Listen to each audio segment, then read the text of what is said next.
Fueron tipos siniestros. Se dedicaban a los secuestros extorsivos y tuvieron grandes golpes, tanto durante la dictadura militar como durante la democracia. Sus víctimas eran empresarios, ejecutivos y hasta se le animaron al hijo de un gran empresario que tenía destino de presidente de la nación. Sus integrantes eran miembros de la Policía Federal, por eso se la conoció como la Banda de los Comisarios.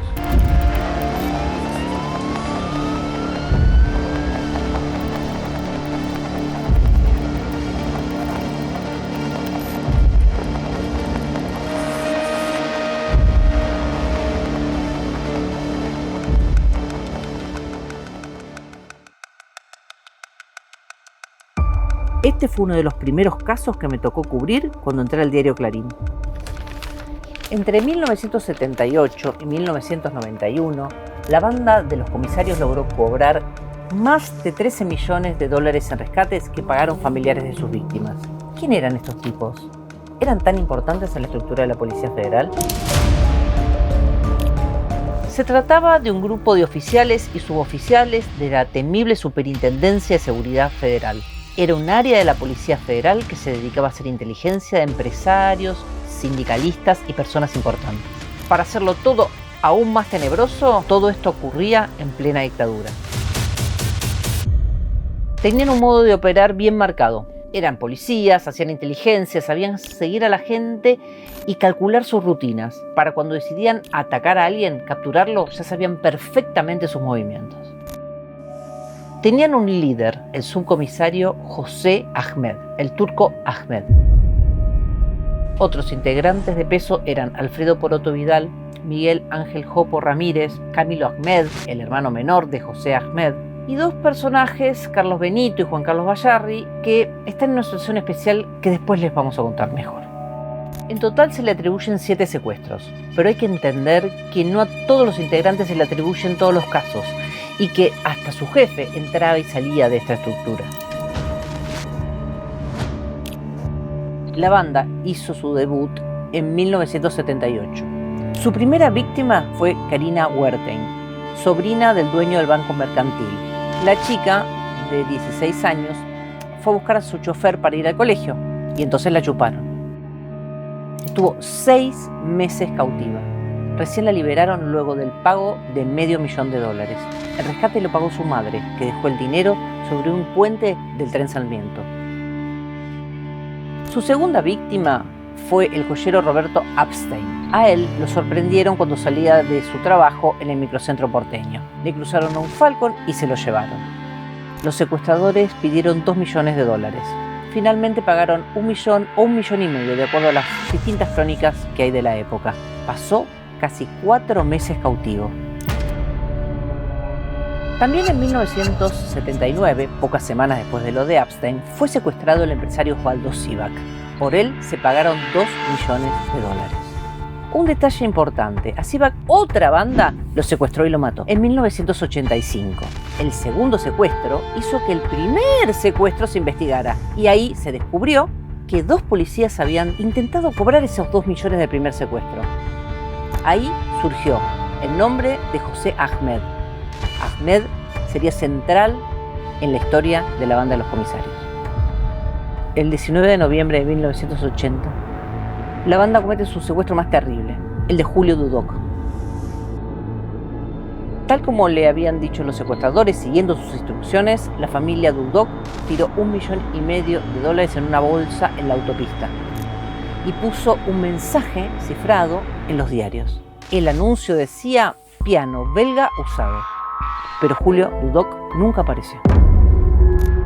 Alguna teoría en el expediente, pero obtenida bajo tortura, decía que lo habían matado y metido en un tambor con cal. Pero la verdad es que esto nunca se pudo saber. Aunque habían sido criados bajo el halo de la dictadura, la banda siguió haciendo secuestros en democracia. Y el primero fue el de Sergio Meyer.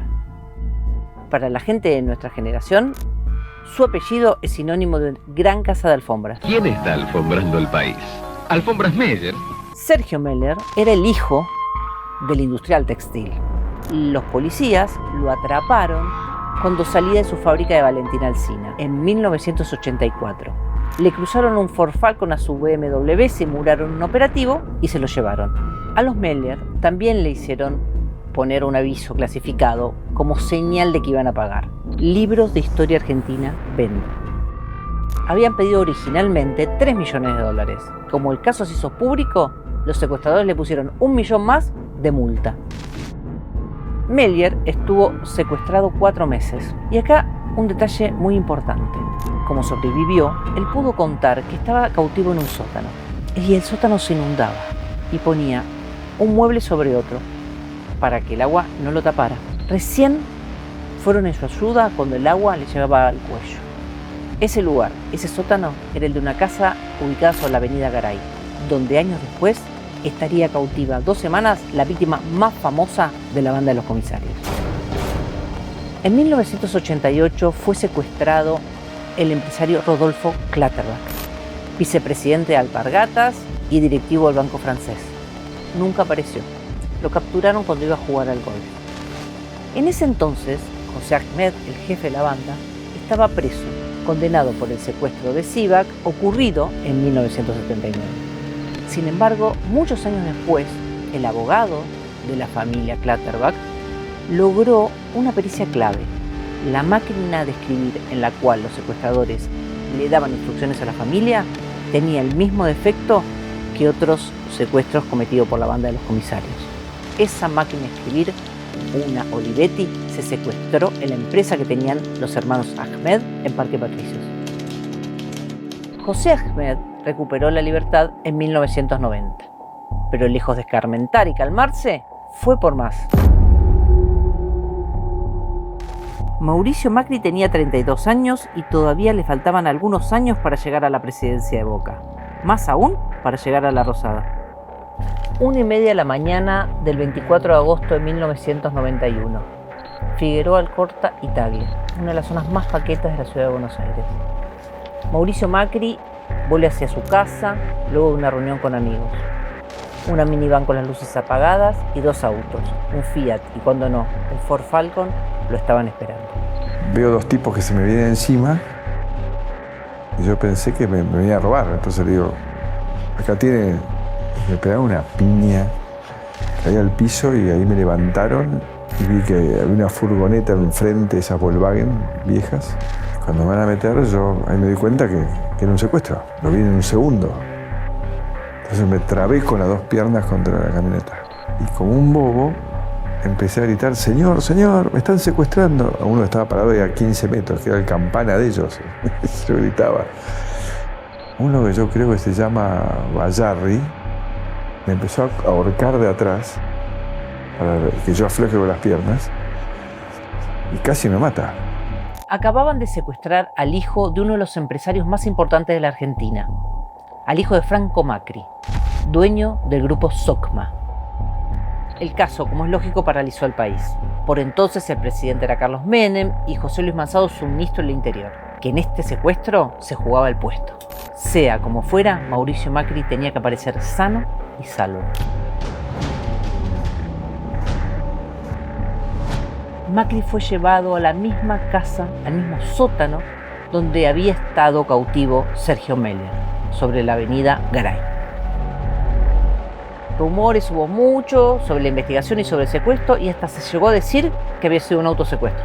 La versión oficial dice que Franco Macri pagó $6 millones por la vida de su hijo, y que ese rescate fue pagado cerca de la isla Maciel. Mauricio fue liberado 2 días después del pago, cerca de la cancha de Deportivo Español. Se tomó un taxi y fue hasta Florida y Paraguay, ahí donde estaba el Hotel Plaza. De ahí llamó a su familia. Entró a su casa en Barrio Parque en el baúl de un auto para que los medios no lo pudieran ver. Pese a haber pasado 14 días en cautiverio, se lo veía entero, se lo veía bien. Porque me golpearon tanto que yo llegué muy trastornado. Me bajaron así con los ojos vendados y me ataron unos grilletes a los pies al piso. Y cuando se fueron, cerraron la puerta, descubrí que era una caja de madera del tamaño de esta mesa más o menos. Donde entraba la cama, había un inodoro químico y un agujero en el techo por el cual ellos bajaban la comida 2 veces por día y el grabador con el cual yo tenía que grabarle a papá. me habían dejado unas pastillas ahí para tomar. Y yo dije, yo no voy a tomar esto porque yo no sé dónde termino. Entonces tengo que tener disciplina y tengo que dormir. Y entonces apagaba la luz a las 12, 1 de la mañana y me dormía 4 o 5 horas. Pero después me quedaba 2 o 3 horas quieto en la cama sin moverme con la luz apagada. Y todos los días tenía la misma fantasía, que cuando prenda la luz estoy en casa. ¿Por qué cayó la banda de los comisarios? Como suele ocurrir, la pista la dio un anónimo. Y cuando decimos anónimo, y esto ya lo explicamos en otros archivos Messi, el anónimo es un eufemismo. En realidad, la policía obtiene información de manera santa o no santa y la vuelca en un anónimo, lo que le permite empezar una investigación. En este caso, el anónimo había sido escrito a mano, con virome azul, en una hoja de cuaderno y fue dejado en el Departamento Central de Policía. A partir de ese anónimo comenzaron las detenciones. Todo fue muy vertiginoso. Empezaron a caer exmiembros y miembros de la Federal, entre ellos 3 comisarios, incluso algunos comisarios generales. Por eso se lo conoció como la banda de los comisarios, aunque finalmente fueron desvinculados, aunque se determinó que no tenían nada que ver, el rótulo ya estaba en los medios, la banda de los comisarios. Pero que no hubiera comisarios no implicó que no hubiera policías. Tenían un rango inferior, pero eran policías y expolicías de la Federal. El principal, el que se señaló como el cerebro, fue José Ahmed, que cayó en 1992. En su casa se encontró $1,5 millones, que finalmente se los devolvieron a Franco Macri, el papá de Mauricio. Ahmed, que había recuperado la libertad en 1990 y cuando salió secuestró a Macri, fue detenido nuevamente en 1992. Fue el principio del fin de la banda. Empezaron a hacerse las detenciones, a unirse cabos y a resolverse casos. El de Melier, Dudok, Epstein, Wertheim. Como en todo buen policial, en esta historia también hubo perseguidores y perseguidos. José Ahmed fue quizá la persona más emblemática de la banda de los comisarios. Y del otro lado, del lado de la policía, de los investigadores, estaba el entonces subcomisario de la División de Fraudaciones y Estafas, Carlos Sablich. Para muchos fue un héroe, para otros un villano, porque terminó condenado por torturas en este mismo caso. Principalmente estamos hablando de uno de los primeros detenidos, del suboficial Juan Carlos Bayarri. Aunque este en un primer momento fue condenado por todos los casos, luego logró demostrar, o al menos la justicia y la Corte Interamericana de Derechos Humanos dio por probado, que había sido torturado para que contara cómo funcionaba la banda. Su testimonio se invalidó totalmente y finalmente fue absuelto. Ahora todos estamos acostumbrados a los juicios orales, pero esta causa, la causa del secuestro de Macri, que terminó siendo la causa de otros 4 secuestros más, fue una causa de lo que se dice el viejo código. El mismo juez que los detenía, los condenaba. Eso hacía que los procesos fueran muy largos y este fue el caso. Aunque Macri fue liberado y la banda fue detenida entre el 91 y el 92, recién se llegó a una condena en el 2001. Ahmed, Bayarri y Ramírez fueron condenados a reclusión perpetua. Otros miembros de la banda recibieron penas de entre 15 y 5 años de prisión. De todas maneras, este fallo fue apelado, fue a Cámara y los jueces de Cámara bajaron sensiblemente las penas. Y no solo eso, dejaron afuera de la condena a Bayarri y a Benito, porque consideraron que los habían torturado. En derecho existe algo que se llama la doctrina del fruto del árbol envenenado.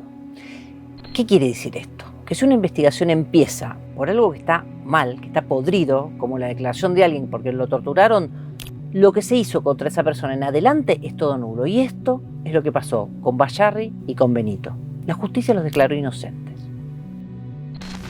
Con la causa contra la banda de los comisarios pasó lo que pasa en general con muchas causas voluminosas.